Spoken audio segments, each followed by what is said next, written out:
Hi, I'm Amber Goodman, and I work for Hallmark, a company that believes when you care enough, you can change the world. That's why we're committed to creating a world with more emotionally connected relationships and making a difference in the lives of others. I make a difference through my work as an artist with hand lettering and illustration for Hallmark. What does a lettering artist do? So in my job as a lettering artist, one of my favorite things in the world is words. And I get to put words on everything. And I get to kind of come up with the ways that I want them to look that will best express what they mean.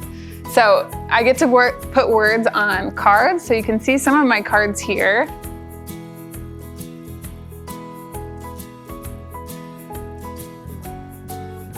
And even books, sometimes I get to work on. And sometimes even some home decor and toys for kids' rooms. So I would love it. Can you guys help me read these words in a way that illustrates their meaning and really shows what we're trying to say? Happy. Sad. Loud. Silly. Serious. Mad. Bubbly. Thin. Furry. Funky. Fancy. Creative. Fun. Lazy. Awake.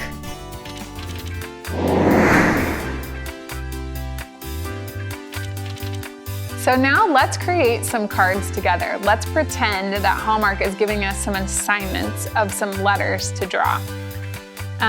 So right here, I'm gonna show you, I'm working on my iPad. This is my favorite tool to work on, although sometimes I use paints and pencils too, just like you. And basically what the iPad is doing is it's just kind of replicating those same tools that you guys use at home. So this is sort of like a marker I'm using. And our first assignment is gonna be a For My Sister card. So if Hallmark has given us this as an assignment, let's think through how can we make this lettering feel really special for a girl. And I'm gonna think specifically of my own sister, and she loves purple. So I'm gonna choose purple to start. We're gonna use purple for our color. But then thinking about what I want the letters to look like, I really want them to feel kind of girly and fun. So I'm gonna make them kind of pretty and put some swirls in there where I can.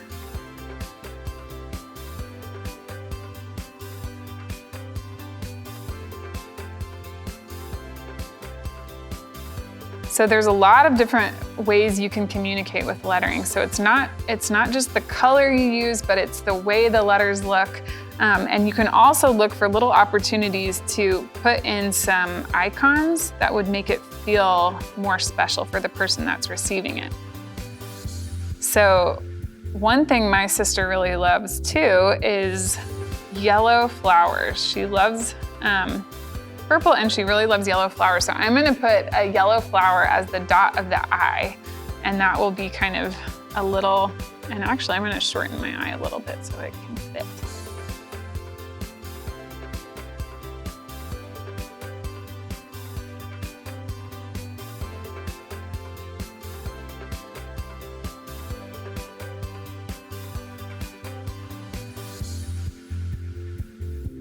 And maybe we can do some more yellow flowers around this just to make it even funner.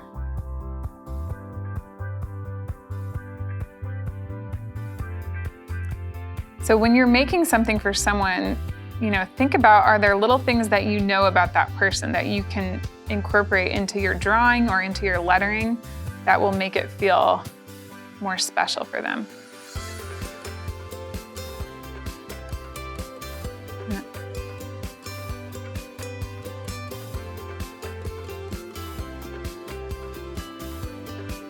We'll put some purple leaves in there too.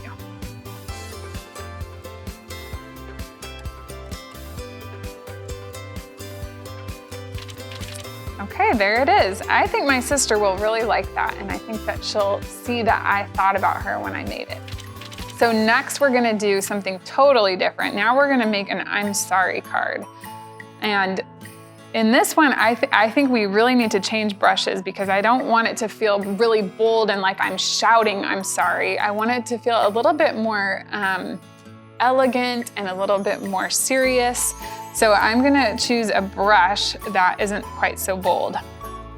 So this one's kind of pretty and it almost looks like watercolor, and I kind of like that feeling because it feels sort of emotional. So, and I think blue is good because it kind of shows sincerity and shows that I really, really mean what I'm saying here. And we kind of all have times where we have to say, I'm sorry to someone, and you want them to know that you really mean it.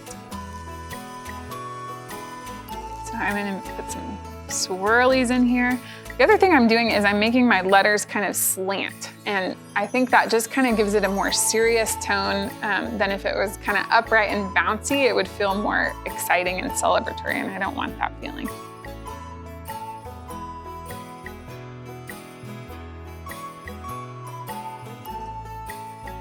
And maybe we can make a big swirl at the end.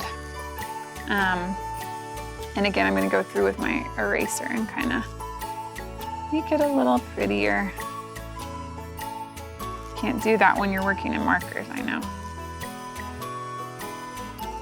And then maybe let's put some, I don't know, something pretty around it. Like maybe we could do some nice swirls, something just to make it feel nice and pretty and thought through.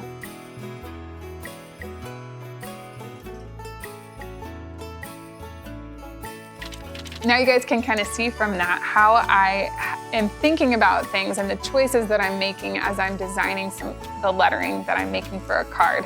I'm trying to think through how it's gonna feel to that person when they look at it. And I wanna make sure that what I've created is communicating the things that I wanna communicate. Did you always want to be an artist? So I actually didn't know I wanted to be an artist until I was in high school. But words have always been something that's really important to me. I've always loved writing in my journal ever since I was a kid. I love making cards for people, and even when I was like 4 years old, I used to make my parents cards and stories, and they've kept a lot of those in a big box. So even if you think the little things that you're making for your parents don't matter, I guarantee you they're very important to them. And creativity has been a big part of my life too, always, but it hasn't always looked like this. There's lots of different ways to be creative. When I was a kid, I used to like to make up my own songs, do weird fashion drawings, put on plays with my sister, and make as crazy milkshake combinations as we could come up with. So creativity can really come out in a lot of different ways. How did you get so good at what you do? I went to college at KU and I studied graphic design and illustration. And while I was there, I learned about drawing and painting and a little bit about lettering. And then when I came to Hallmark, I got to learn from all the amazing artists that were above me and had been there for a while, and they helped me to make my drawings and my lettering even better.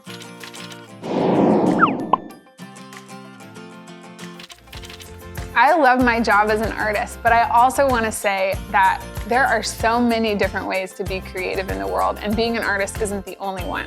So you can be a creative teacher, you could be a creative dentist, you can even be a creative president. Being creative is all about following that little spark inside you, finding that thing that you're curious about and trying to learn more about it. So I want to encourage each one of you to keep fostering your creativity and finding ways to express yourself. For you, that might be making the weird milkshakes and weird flavors or putting on a play for your parents. But whatever it is, you have something unique inside you. And when we share those things with the world, we make the world a better place. For more creative inspiration, be sure to explore our website at hallmarkkaleidoscope.com to check out our other program offerings. Or call 816-274-8300 and follow the prompts to hear an imagination-inspiring message or fun song.